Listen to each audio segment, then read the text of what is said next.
Find the best deals on airline flights, easy checkout with the latest and most secure payment options, up to 5% off with a free AC Passport membership. Save more on your next vacation so you can enjoy the vacationing. The best deals on flights, airlineconsolidator.com. This is WWE superstar Drew McIntyre, and you're listening to the WWE Podcast.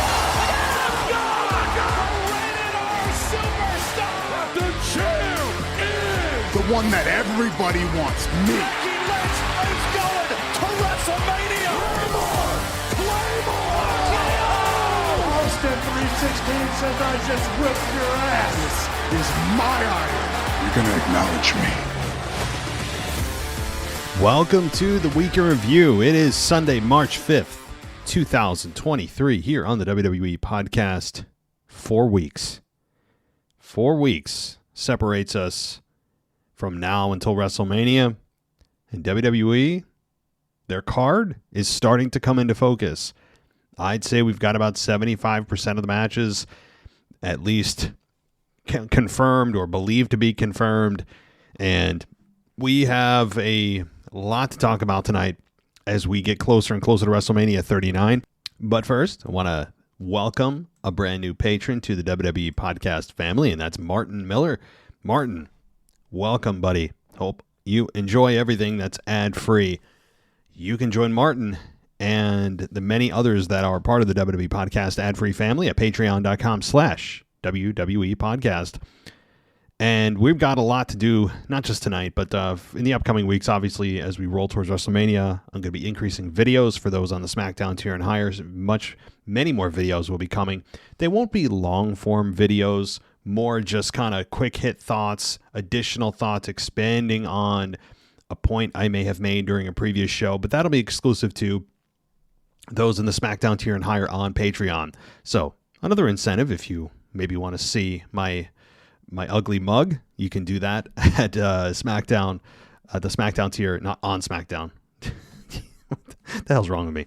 On the SmackDown tier and higher and Patreon. So, all right, let's do it, guys. By the way, Apple Podcasts is also a great way to go ad-free. Let's get into SmackDown. And this, I don't know why I call it the Week in Review. It's just kind of like the SmackDown in Review Part 2, because we have a great team. And this past week, Michael Ritter he did the SmackDown show solo, and his co-partner John did not join him, but still did an awesome job. And I encourage you to check that out. So I'm not trying to Bigfoot their work, because they do great work covering SmackDown, better than I could do. But I just want to jump in and give my thoughts, and I do heavily talk about SmackDown here, and don't touch a ton on Raw, although we will go through the highlights of Raw.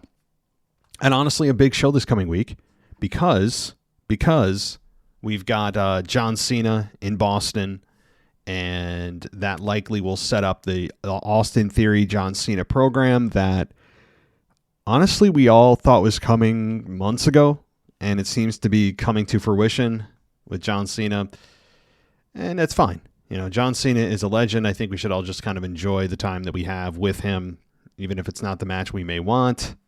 It's still a match that looks likely. So we've got a big ticket item there for tomorrow night. And hey, 4 weeks of television, that means 12. What is it? Wait a minute.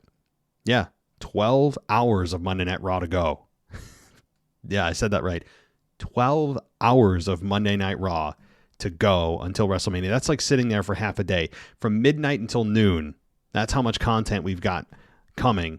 Of course, not including commercial breaks, but all that. So let's jump into SmackDown as we had the show open up with Roman Reigns, and the crowd had a very nice pop for him. And I don't know what it is. Maybe people just recognize that they are seeing something special. WWE's done a nice job of making it feel like a big deal when Roman's there. And they've done that by not having him on every show. He's barely on Raw, on every other pay-per-view, on every 3 or 4 SmackDowns. It feels like a big deal. And is he an absentee champion? Kind of, yeah. I think he's defended. Somebody came up with a stat. He's defended the belt over his nearly 1,000 days. about 30 times. He's not even defended the belt, but had a match 30 times in 1,000 days. And, not exactly a very present champion, but that's another discussion for another day, whenever that reign does end. But let's talk about SmackDown. And he got a nice reaction again in Washington, D.C., big town, obviously the capital of the United States.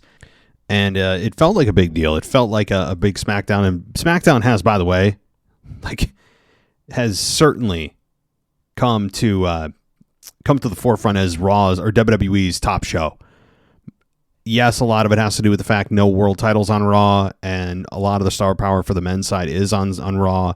Same for the women, or on SmackDown rather. The men's side is very heavily star powered with the SmackDown side for the men, and a lot of the biggest storylines are on SmackDown. When Roman Reigns visits Raw, it feels like he's a foreign invader. When that's the purpose of becoming a unified champion, is you should be floating between two shows. But I digress. So Roman got a nice reaction, and we didn't get anything really from Roman before Cody Rhodes' music hit, and the crowd popped pretty big. And I gotta say, so far so good for Cody Rhodes and WWE. They aren't chanting Sami when Cody's there, not yet anyway. But a nice reaction for Cody. He talked to Roman and said that he wants to talk to him face to face, man to man.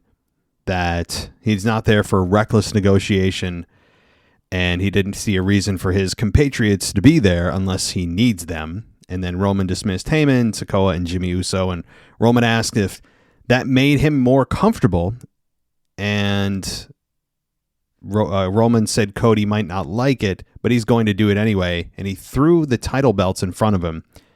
He then mocked Cody and asked, "So what do you want to talk about?" I thought that was pretty funny. That's a nice mock, because I mean, first of all, I can't stand that phrase, but I think Roman Reigns is really starting to become very witty on the mic, a skill that is not easily obtained. So Cody said, "Fair enough, and let's talk about you." He called out Roman's 915-day title reign and congratulated him, and then he said he wanted to touch on something about himself and said that Roman has become an impossible mountain to climb.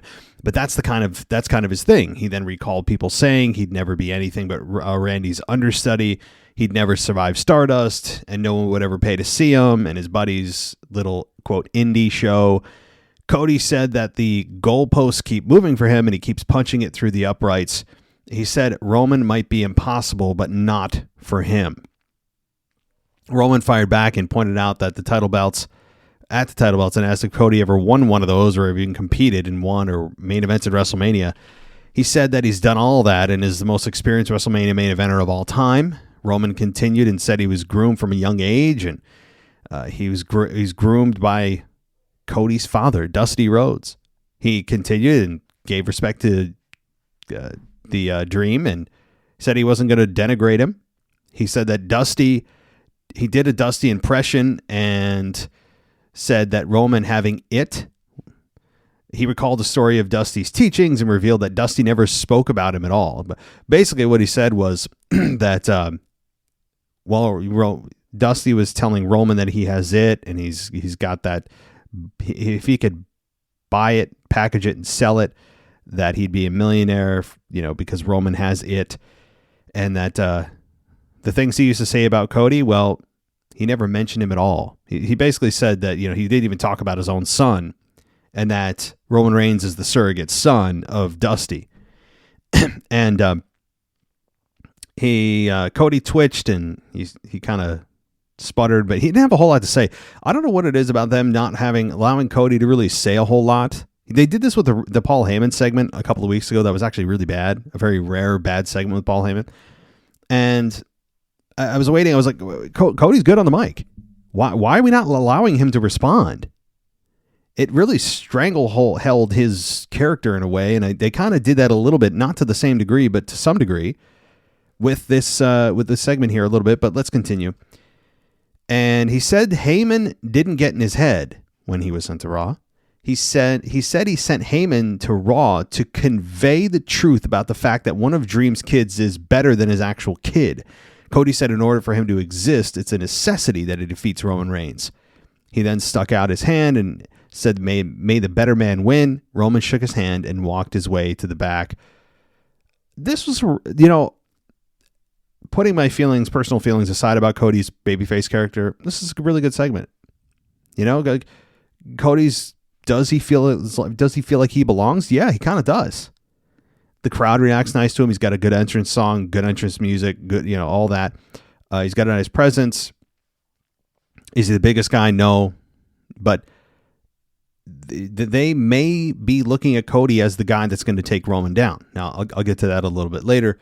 So much to talk about in respect to how the main event finish could go down. This is going to be night 2 main event, which means the true main event of WrestleMania. And, this is certainly a match that I think from a wrestling perspective only is going to be amazing. I mean, I expect out of 5 stars, I expect a 4 out of 5-star match. To expect anything higher is almost impossible. No matter how good the guys are, you could put Ricky Steamboat in there, Ric Flair or whatever, and you're never going to get always a 5-star classic. Those things, even as talented as men are with each other, the chemistry they have, sometimes the matches that they have together, just the magic isn't there. The chemistry isn't there that night, whatever. So I expect a 4 out of 5-star. If it's anything higher, I'll be, ecstatic.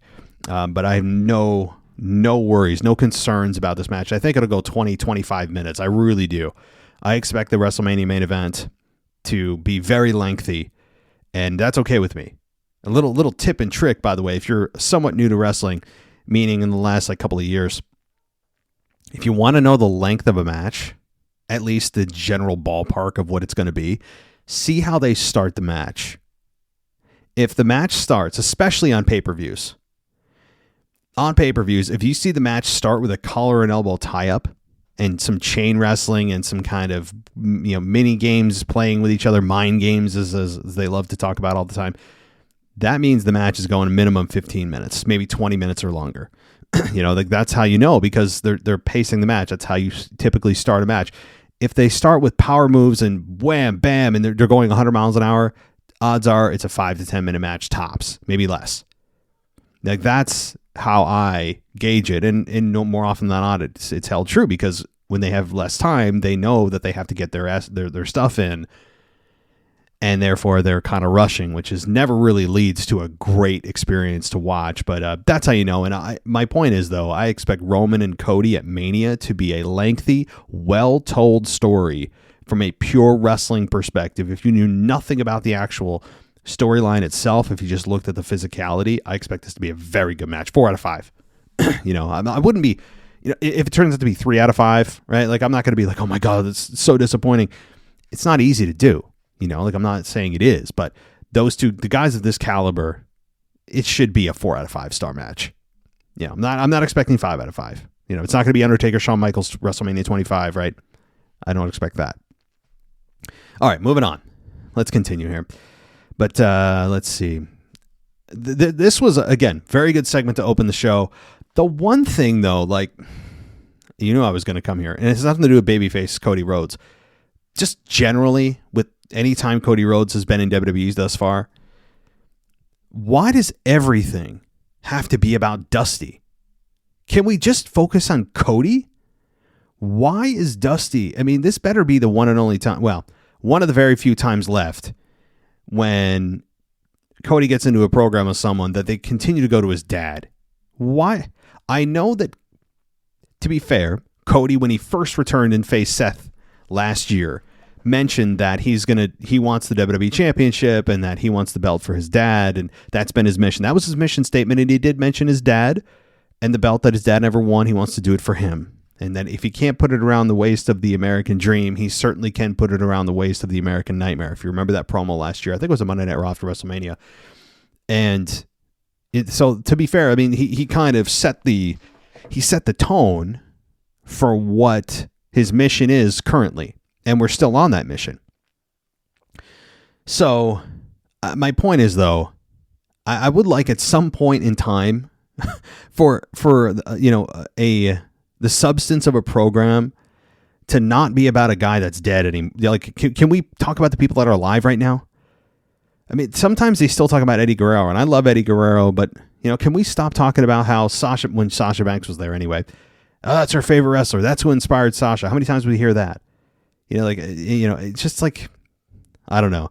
You can only go so far, and especially with Cody Rhodes, it kind of feels like you are leaning on Daddy to stay relevant. And I don't think that's true, but the feel of it is as such. That's my take, and I would just want to get away from that. It would be the equivalent of Charlotte always being reminded about Rick in every program that she has, and for a while that was the narrative, and I hated it. Get her out of the shadow of her dad. I mean, I understand at the beginning you kind of have to do it because that's what people are thinking and all that, but can we move on and let them have their own career without having them live in the past? I don't know. Even if I loved Cody Rhodes as a babyface, this is just, I think, a fair point. I want Cody to get into a program that has nothing to do with or about or any kind of remote connection with his dad. Nobody mentions him. He doesn't mention him. Can we just get away? I don't know. So I'll let it go until WrestleMania, but after that, whether he wins or loses the match with Roman, I'm banning it. I'm outright banning the word Dusty or your dad or any phrase related to Dusty Rhodes from either the opponent or Cody Rhodes language. The vocabulary is banned. So just, you heard it here first. Okay. We then get a Liv Morgan, Rhea Ripley match. Dominic was at ringside.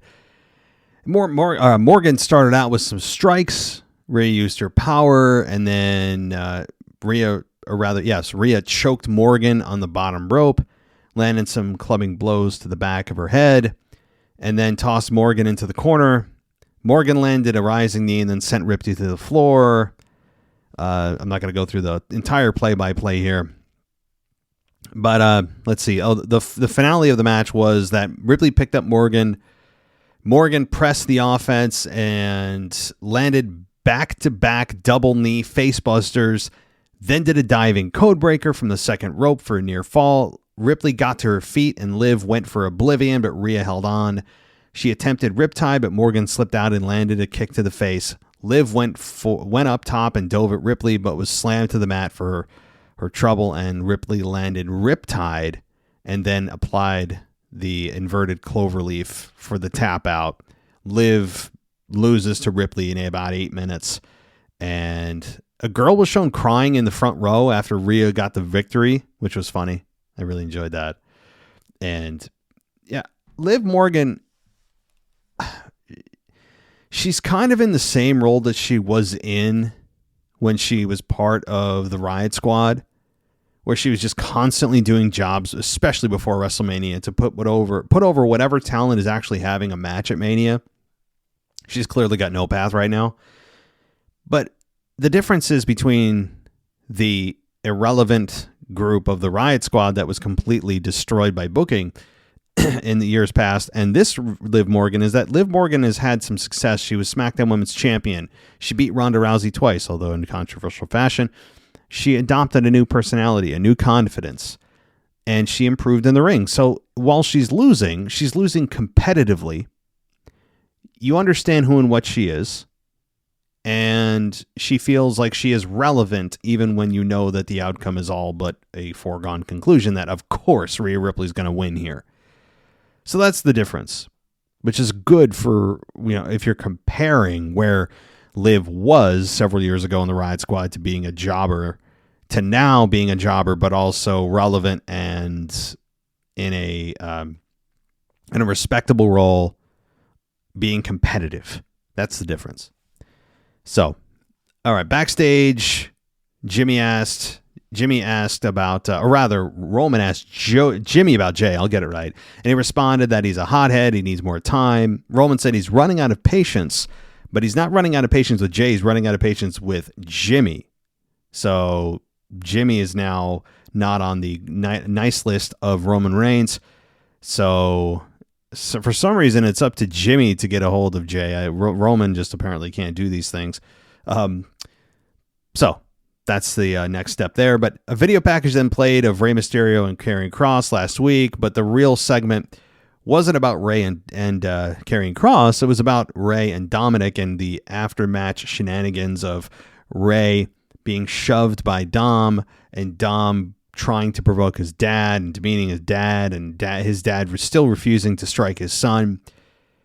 And so you knew with that you're going to get another step in the progression of that story, and we did.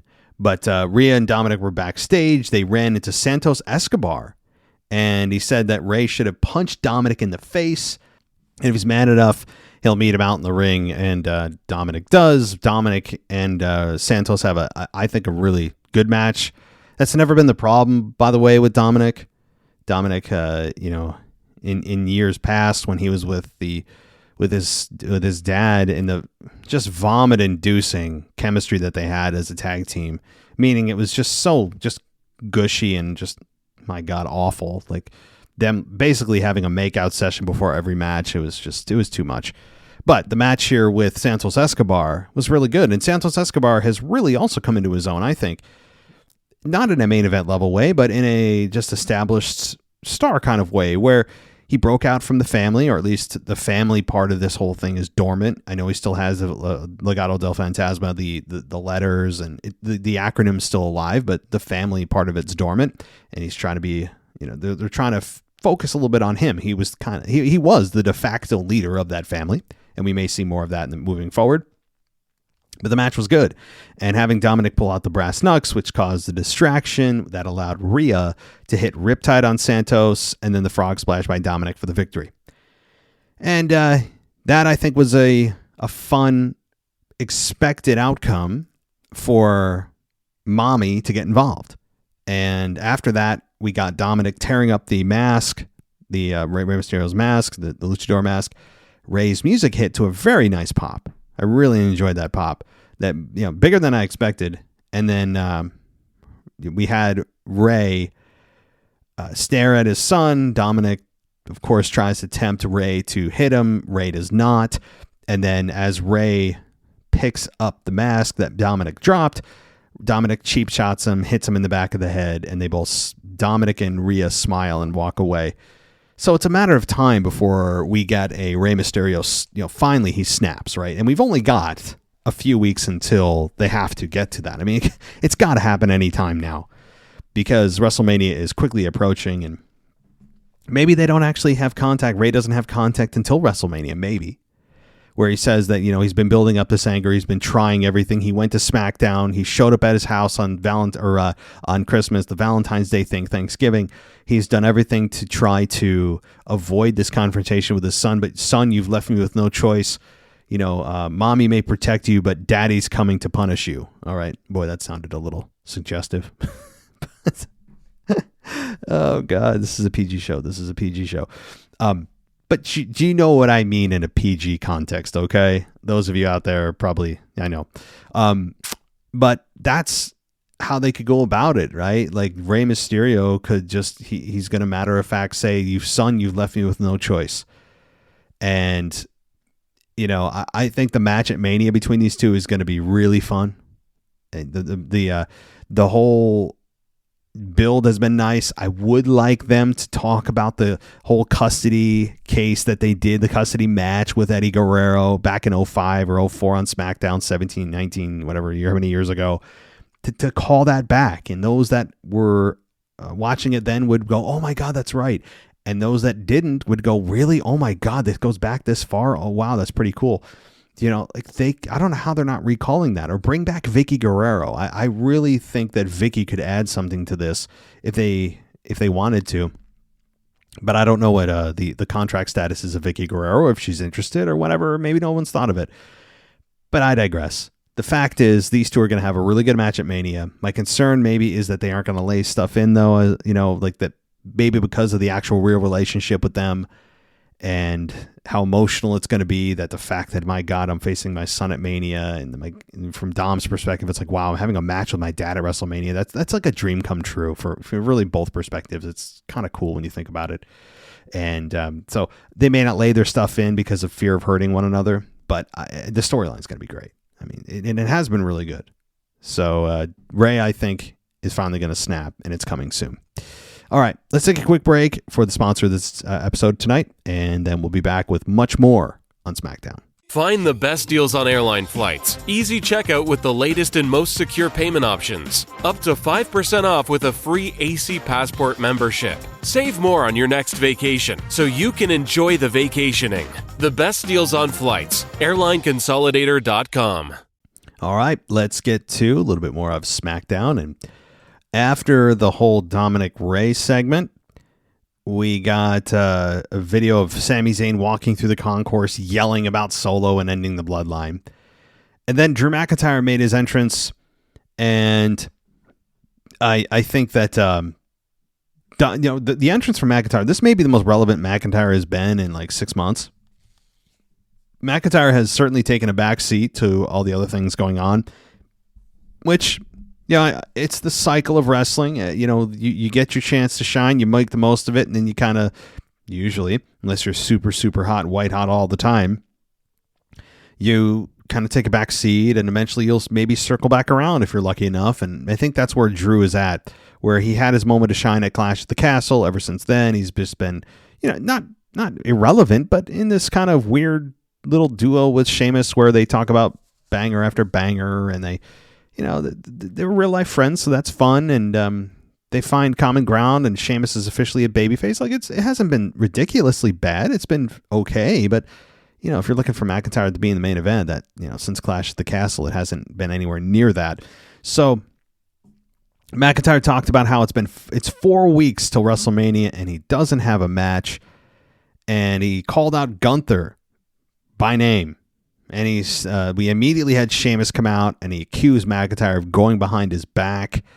And he explained that McIntyre knows he knows more than anybody that he wanted Gunther at WrestleMania, and he's always wanted the IC championship. McIntyre told Sheamus that he doesn't need his permission because he's not his parent, and that Sheamus said that, yeah, I'm not your parent, but if you're going to consider me a brother, then you're backstabbing me. You're backstabbing, what. So we then got LA Knight. The crowd popped pretty big, and I really was encouraged by this. For a guy that hasn't won a match yet since coming up as LA Knight, I am very surprised, but that is a credit to LA Knight himself.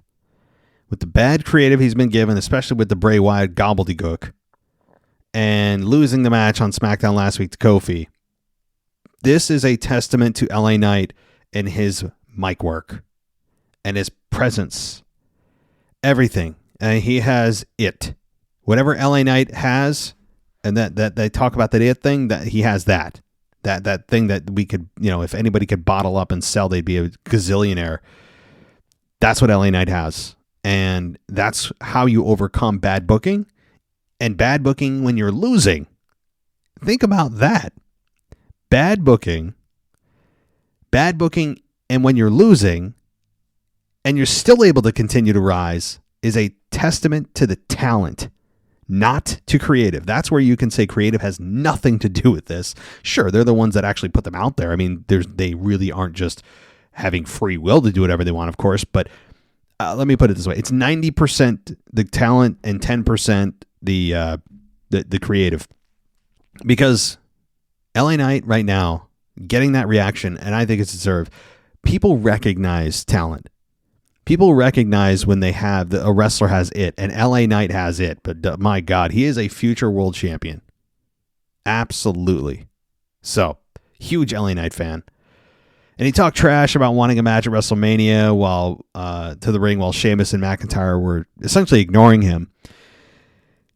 And then we got the New Day coming out, and talking about a complete polar opposite just temperament. From LA Knight being serious and, actually feeling legit to just these clowns, of course. But the New Day come out, and Kofi said LA Knight has been pouting about wanting matches at Mania, and he can't even win matches on SmackDown.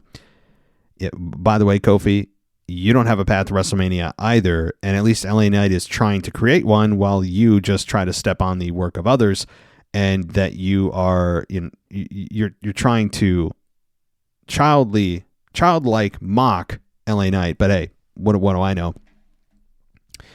So we got Karrion Kross coming out after that, and LA Knight attacking Kofi from behind, which is always fun to see. And then clearing Woods from the ring. Sheamus cleared LA Knight from the ring, and then he and McIntyre had a stare down, and then Drew decided to dive on everybody because that's what we do now. And then Kross attacked Sheamus and stood tall. So first of all, Karrion Kross, don't shave your face. All right. Karrion Kross looks exponentially better with a beard. So just food for thought. That's the most important part of this segment. But having Karrion Kross come out, imagine a Karrion Kross LA Knight program on the main roster. I know they're both heels, but people would side with LA Knight on that one. The promos would be fun, wouldn't they? LA Knight and Karrion Kross. That would be fun. So, I mean, eventually we'll get there. I don't think it's anywhere in the near future, but food for thought there. So, good segment. You knew it's setting up for a multi-person match of some sort, and I was hoping it wasn't going to be a five-way, fatal six-way elimination match for the IC belt at WrestleMania, because I don't think that does Gunther any favors.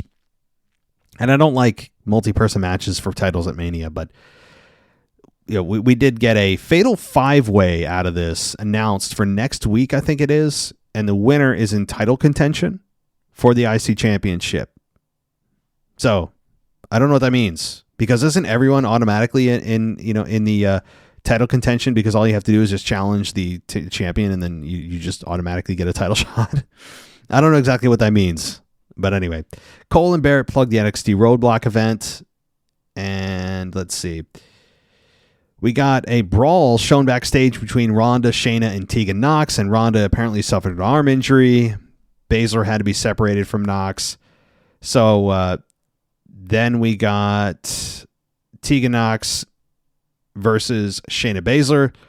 Nox, by the way, we again didn't get Shayna Baszler's music. Apparently Shayna Baszler doesn't have any entrance music anymore. It is all Ronda Rousey.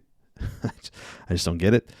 I mean, I do get it. I understand why. Ronda Rousey's music, she's the bigger star. The music is more recognizable, blah, blah, blah. But it's just disrespectful.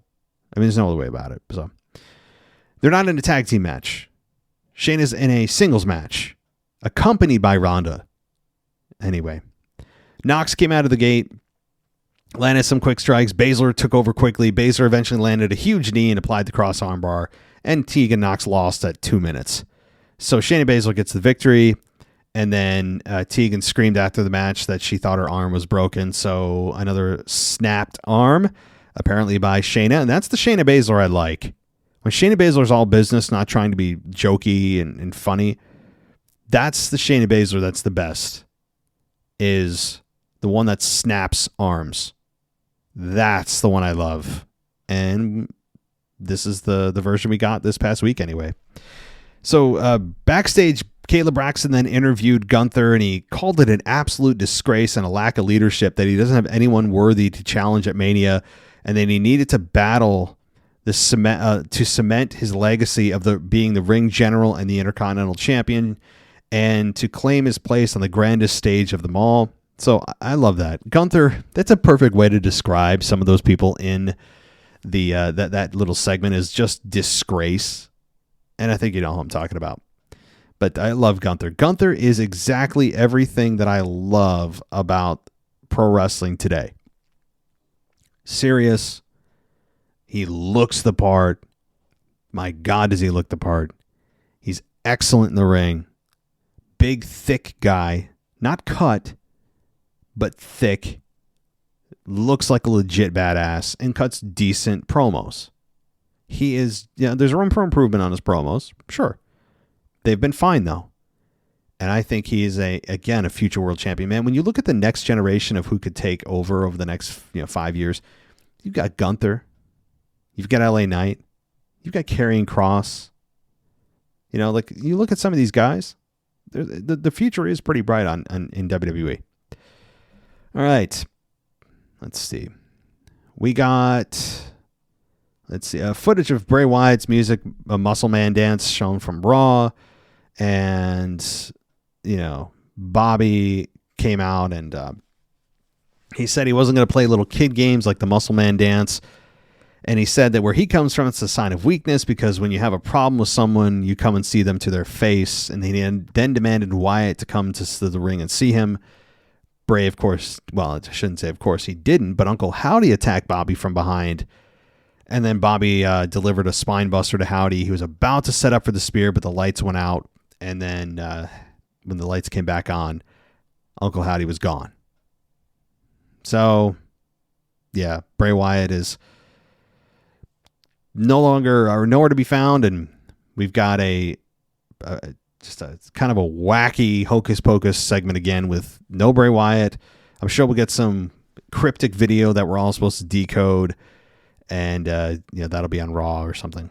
But I don't know. The crowd did seem to genuinely be excited to see Bobby. That was a good thing. Bobby got a good reaction because it was unexpected. I think that's mostly why he got the reaction he did. And seeing Uncle Howdy, it's kind of neutral at this point. I don't love it. I don't hate it. It's just there. And I'm still open to wanting to like it. But it hasn't been exactly a inspiring story for me because it's just too much all over the place. But Uncle Howdy getting his ass kicked is fun to watch. I don't know why. Because maybe it's me living vicariously through Bobby at the frustration of the storyline. Just flattening Uncle Howdy was just fun. Because that was how I feel about the storyline. At least because of just its chaoticness. Its lack of direction is my biggest problem. But, all right, let's see. We then got another backstage segment with Jimmy, and he spoke to his brother. He said, or Jimmy said that he did, and he said that Jay told Roman to leave him the hell alone. That did not sit well with the tribal chief, and Reigns said that this didn't start happening until Sami came around. He then explained that Sami introduced all this selfishness into Jay, and if Jimmy can take care of Sami, then Jay would come home. He told Jimmy to go to the ring and take care of Sami for the family. Jimmy walked off, and then Heyman told Roman that was great. Roman continued to look upset and told Heyman that Jay was, or that Jay has 1 week, and after that he's going to start blaming Jimmy instead of Sami. So that tells you that the bloodline is seemingly about to completely disintegrate. I wouldn't go so far yet. I think that's a kind of bring them to the verge, and then it's all a ploy. Right? It may be one of those, if you remember WrestleMania 2000, when all the McMahons seemingly were at odds, but at the end they were all in cahoots. Could be one of those.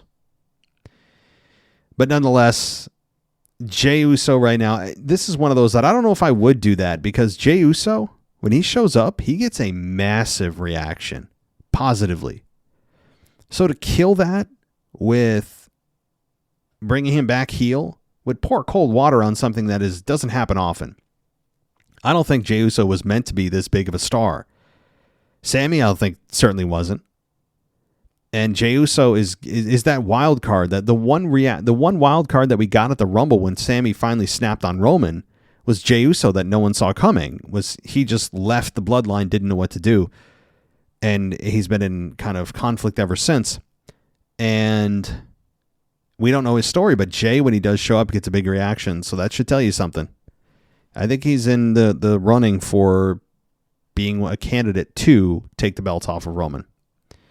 So then we get the main event. And, oh, by the way, next week, there's that 5-way qualifying match for a shot at the Intercontinental Championship at WrestleMania.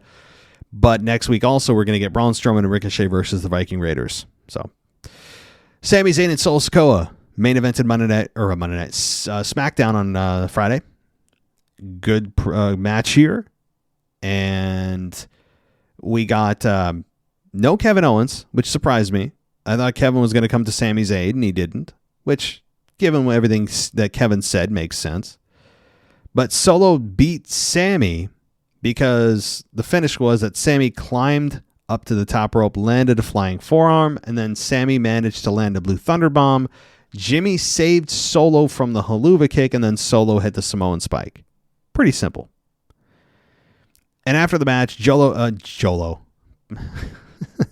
Jimmy and Solo continue to assault Sami, and then Solo retrieved a chair from the ringside area and wrapped it around Sami's head.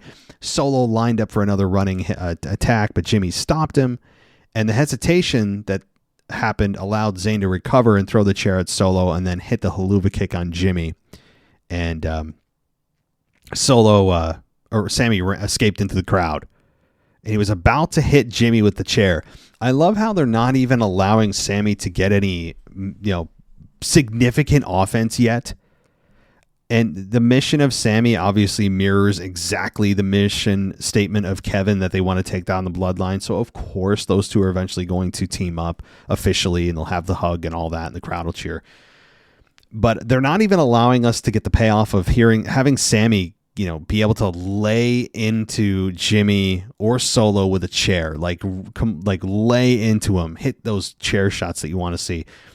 The haluva kick's nice, but I want to see the steel chair. I want to see Sami get that violent revenge, and they're still not allowing us to do that. And that's not a complaint. That's a I want to see that. It's the anxious frustration, but also the anticipation. I can't describe it. It's like, I want to see that. I would pay to see that. That's how I want to feel, and that's a nice thing. So, again, nothing massive to end the show. SmackDown's got 8 hours of content to still crank out before WrestleMania, so a lot of television time to go. But a solid SmackDown. I mean, how often are we seeing bad SmackDowns? They just don't happen.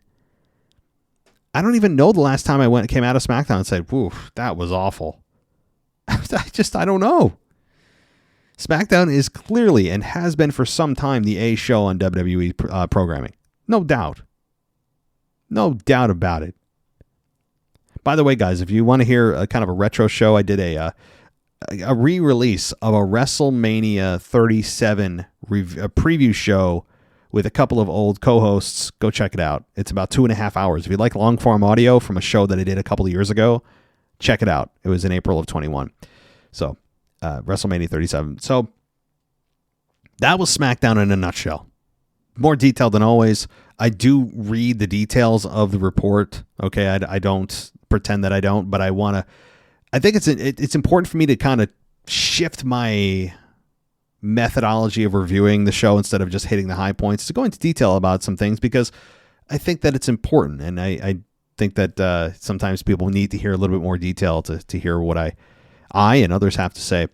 So that was SmackDown, and again, we have a massive Raw coming up this week, and it's going to be headlined by John Cena. But the other headline is this week on Raw, Lita and Becky Lynch winning the Raw or the women's tag titles with Trish Stratus's help, and this is, you'd imagine, setting up for Shayna Baszler and Ronda Rousey to face Lita and Becky Lynch. It'd be fun. Yeah, I don't have a problem with that. The real story to me is Becky and Ronda when they get in the ring together. That'll be, even though if it's not one-on-one, I guess this is the next best thing. So that was the headline for sure coming out of Monday Night Raw. Cody Rhodes beat Chad Gable. We got Jimmy and Solo defeating the Street Profits. Brock Lesnar accepting MVP's challenge to face Omos at WrestleMania, which was not my thing. I don't really understand how people thought this was a good segment. I've heard some big-time podcasts call this thing, this segment entertaining and funny, and Brock is just being the good old boy, cowboy. Look, Brock Lesnar's not at his best being funny. Brock Lesnar can be funny, but when he's trying to be funny, usually he's not. I think the best comedy with Brock happens organically and not planned. But I think Brock Lesnar in this segment and MVP in this segment were not good. Now, not that they didn't try or do as they were told to do, and as the script said, but I don't know. When it's WrestleMania time, I don't want Brock being the kind of happy-go-lucky cowboy. I want him in destruction mode. And sure, it's Omos. A lot of people aren't excited about this. Most people aren't, okay? We wanted Bray and Brock, but apparently Brock didn't want to deal with Bray and the hocus pocus that went with it. That's the report, which makes sense. You have Brock Lesnar, who is typically when he's in destruction mode, he is one of the best destruction mode human beings of all time. And to have to deal with the hocus pocus of Bray and have to sell the hocus pocus, it is a bit of a conflict there of Brock's character. He would have to compromise his character in order to face Bray Wyatt. So I get why Brock probably ex-nayed that. But now we get a less desirable match of Omos. And sure, the size is there. The entire story is going to be, my God, can Brock F5 the Nigerian giant? Can Brock bring Omos to Suplex City? That is literally going to be it. That's it. That's the entire story. I just told you it in about 5 seconds. I told you the entire story in depth, cover to cover, in 5 seconds. Can Brock pick up the big man? That's it. And to some people, that's enough, because seeing him F5 Omos will be a fun thing to watch, but boy, is that superficial. Boy, is that just like, I mean, there's no emotional investment there. It's simply fireworks, as I say. It's kind of, oh, cool, what's next? It's not really emotional connection. I mean, this is the opposite of a Sami Zayn Roman Reigns storyline in Montreal, right? That was emotional. You were in it from every move. Every breath of that match was, I still will never forget it. I couldn't imagine of being there from some of the people I talked to. But this is just kind of cool. It's Brock, and okay, he's facing a big dude. We've seen this dynamic before many times. Braun Strowman, Big Show. All right, we've seen this before. Kane, Undertaker, he's dealt with very, very big 7-foot-plus men before. Okay, if Omos is an inch or two bigger, okay. I don't know. I'll try to get into this, but it feels like Brock is becoming irrelevant. That may be overstated. Brock is not being used to his full potential. That's a better way of putting it. Brock is never irrelevant, ever. He couldn't ever be. There's nothing he could do because he's so established as a star. But it just feels like this is certainly not the best use of Brock at Mania at all. I mean, I would have loved to see him face Stone Cold. That to me would have been the best matchup, was Brock versus Stone Cold. That never happened. That should have happened. That still could happen. Maybe at WrestleMania 40 or something now. But Brock Rock, I've been clamoring for that for 8 years. Brock Rock, since they haven't faced each other since SummerSlam 02. So there's a 21-year gap there. I don't know. There's just things they could do. But I don't know. I'm not saying Rock and Austin were real legitimate offers and WWE said, we don't need that. I'm not saying that. I'm saying in the universe of possibility, I would like that. Brock and Bray, I actually would have enjoyed, I think, more. But, hey, here we are, Omos. Let's make the most of it. Maybe it'll be better than we think. Maybe it will. But the segment on Raw with the champagne, the vodka being spit in the face of Brock comedically, or rather cartoonishly was the word, was awful. I don't like this. I don't like Brock being happy-go-lucky.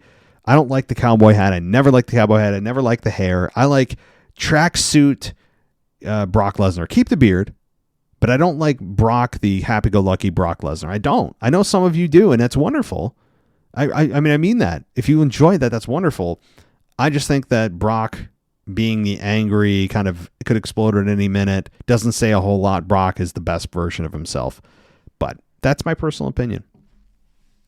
Asuka beat Carmella via submission. The Judgment Day cut a promo backstage with Dominic telling his dad he'd be on SmackDown, which obviously he was. Candice beat Piper Niven with a roll-up. Seth Rollins appeared on MTV and hit Miz with a super kick after Miz taunted him about Logan Paul. Rollins then took Miz's phone and called Logan Paul to tell him that he's going to tell him to show up on SmackDown on Raw next week, and said bye-bye, which was probably the best part of the whole thing. Lashley defeated Elias, because who doesn't beat Elias? What would be an interesting match? How would they book this? Elias versus Chad Gable. Maybe they just do a 30-minute draw, 30-minute Broadway, right? Like, maybe that's what they do. They book it into a double disqualification, because they wouldn't know who to have win that match, because they're probably going to say Elias versus Chad Gable. Well, we can't have either of them win. Let's just do a double DQ, a double count out. That's probably how they'd book it. But Bobby Lashley wins, and we get the crazy muscle man dance thing, which is catchy, but it shouldn't be entertaining in the way that I'm watching wrestling. Like, I don't know. That's just my opinion. I'm still interested in the Bray Bobby thing, but it's like Bray went right back to who he was, even though he said he was done with that. It's weird. Johnny Gargano beats Otis with one final beat. And I think that pretty much did it. So that is this week in WWE, guys. 4 weeks. 4 weeks until WrestleMania. That's it. It's going to fly by, as it always does. I have no doubt that I'll blink, and it's going to be, end of March, early April. But I think I told you this, guys, but I'll be on a bit of a vacation starting March 16th to March 20th. That's a Thursday to a Monday. So what that means is I'm going to still be able to publish stuff. I'm going to be in Florida, so I'm going to be publishing things. I'll bring my laptop with me. I'm not going to be completely, drunk out of my mind the whole time, just about 90% of the time. So I'm going to publish anything that my awesome team sends me. If I can or I need to or I feel the desire, I will be able to record. I will let you know I'm not going to bring my studio mic with me. The mic on my MacBook Pro is studio quality, so the mic is good, but if I do record, it may sound a little echoey, and it's just not going to be as good of a quality as you're hearing now. So I'm just giving you that heads up. But again, I have about 10 days, 12 days until I leave, whatever it is. But I'm just letting you know now that things may be a little bit wacky when it comes to March 16th to March 20th timeframe. I'll try to make it so it's as seamless as possible for you if there's big things that happen in between that time. But I wanted to give you a heads up. So that does it for me tonight on the Weekend Review. I hope you guys enjoyed this. You can go ad-free, patreon.com/WWE podcast. Lots to come there. By the way, if you join the Discord server, or rather you join Patreon, there is a Discord server where it's live all the time. You can chat with all the patrons, only for patrons, okay? It's an exclusive invitation. Look at the little club, VIP club there. And you can also go on Apple Podcasts and get a 1 week free trial. That's a great way to go ad-free too.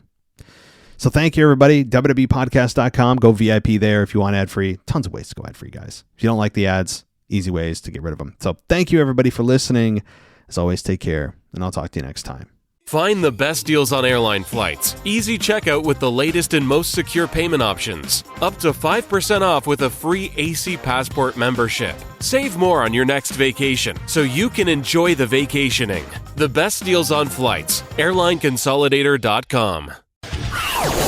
Thanks for listening to the WWE Podcast. Don't forget to subscribe on your favorite podcast app so you don't miss a show, or head to WWEpodcast.com.